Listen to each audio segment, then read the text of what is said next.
Hello guys, welcome back to my channel. Welcome back to one more vlog. ఈరోజు అయితే చాలా healthy and tasty మునగాకు పొడి సింపుల్గా ఎలా చేయాలో చూద్దాము. మునగాకు పొడి అంటే చాలామంది టేస్ట్ ఉండదు అనుకుంటారు.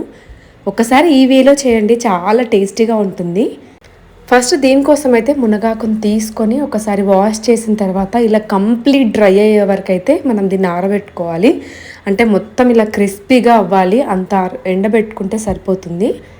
దీనికోసం అయితే ఎండుమిర్చి, ధనియాలు, జీలకర్ర, వెల్లుల్లి, కరివేపాకు ఇవన్నీ కూడా కావాలి మనకి. ఫస్ట్ చూసారు కదా, ఈ మునగాకు చాలా ఫ్రెష్గా ఉంది. లేతగా ఉన్న మునగాకు తీసుకుంటే టేస్ట్ చాలా బాగుంటుంది. మినిమం 5 నుంచి 6 గంటల వరకు ఈ ఎండలకైతే సరిపోతుంది, చాలా మంచిగా ఎండిపోతుంది. దాని తర్వాత స్టవ్ పైన ప్యాన్ పెట్టేసుకొని 1 టేబుల్ స్పూన్ ఆయిల్లో నేను ఇక్కడ 10 నుంచి 15 ఎండుమిర్చి తీసుకున్నాను. కారం కొద్దిగా ఎక్కువ వేసుకుంటేనే టేస్ట్ చాలా బాగుంటుంది.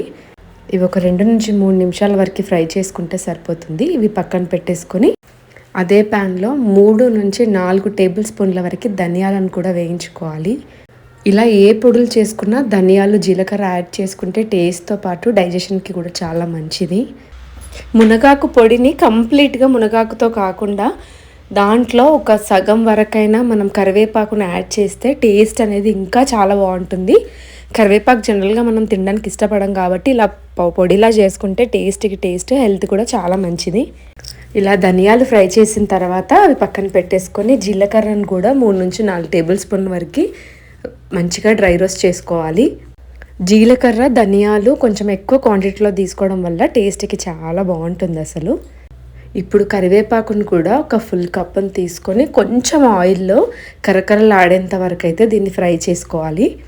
మునగాకుని చాలా వరకు చేస్తారు పొడిలా, కానీ ఇలా ఎండపెట్టి ఫ్రై చేసి చూడండి ఒకసారి, డిఫరెన్స్ అనేది మీకే తెలుస్తుంది.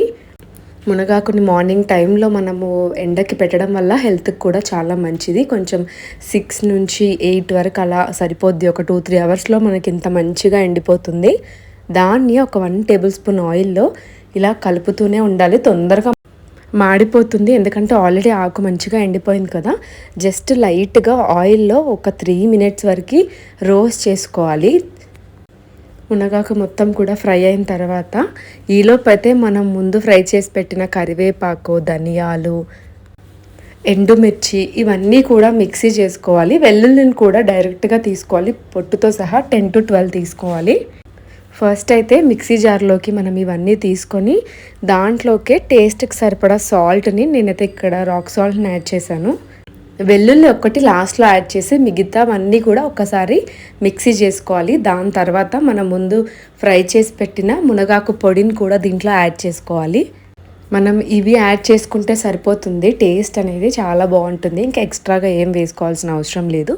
ఇప్పుడు ఒకసారి మిక్సీ చేసుకున్న తర్వాత మనం ఈ మునగాకుని కూడా వేసేసుకొని ఒక 2 నిమిషాలు మిక్సీ చేసుకుంటే మనకు మునగాకు పొడి అయితే రెడీ అయిపోతుంది. ఇంకా లాస్ట్లో అయితే వెల్లుల్లిని కూడా యాడ్ చేసుకొని జస్ట్ ఒక్కసారి మిక్సీ చేసుకోవాలి. అండ్ అలాగే కొంచెం చింతపండును కూడా యాడ్ చేస్తున్నాను. వెల్లుల్లి లైట్గా కొంచెం కచ్చాపచ్చగా ఉంటే టేస్ట్ అనేది చాలా బాగుంటుంది. ఇంకా ఒకసారి మిక్సీ చేసుకున్న తర్వాత టేస్టీ మునగాకు పొడి అయితే రెడీ అయిపోతుంది. ఇది అన్నంలోకే కాకుండా వేడివేడిగా ఇడ్లీకి, దోశలోకి వేసుకొని తింటే చాలా బాగుంటుంది టేస్ట్ అయితే. రోజుకి 1 టేబుల్ స్పూన్ తీసుకుంటే మనకి చాలా మంచిది కూడా. నెక్స్ట్ టైం మునగాకు పొడి చేస్తున్నప్పుడు ఇలా ట్రై చేయండి, చాలా సింపుల్ రెసిపీ కదా. ఐ హోప్ మీ అందరికీ వీడియో నచ్చిందని అనుకుంటున్నాను. నా ఛానల్ మీరు ఇంకా సబ్స్క్రైబ్ చేసుకోకపోతే సబ్స్క్రైబ్ చేసుకొని బెల్ ఐకాన్ని క్లిక్ చేస్తే వీడియోస్ పెట్టగానే మీకు వచ్చేస్తాయి. మరిన్ని వీడియోస్ కోసం అయితే నోటిఫికేషన్ ఆన్లోనే ఉంచండి. Thank you so much for watching. మరో వీడియోలో కలుద్దాం. Bye bye.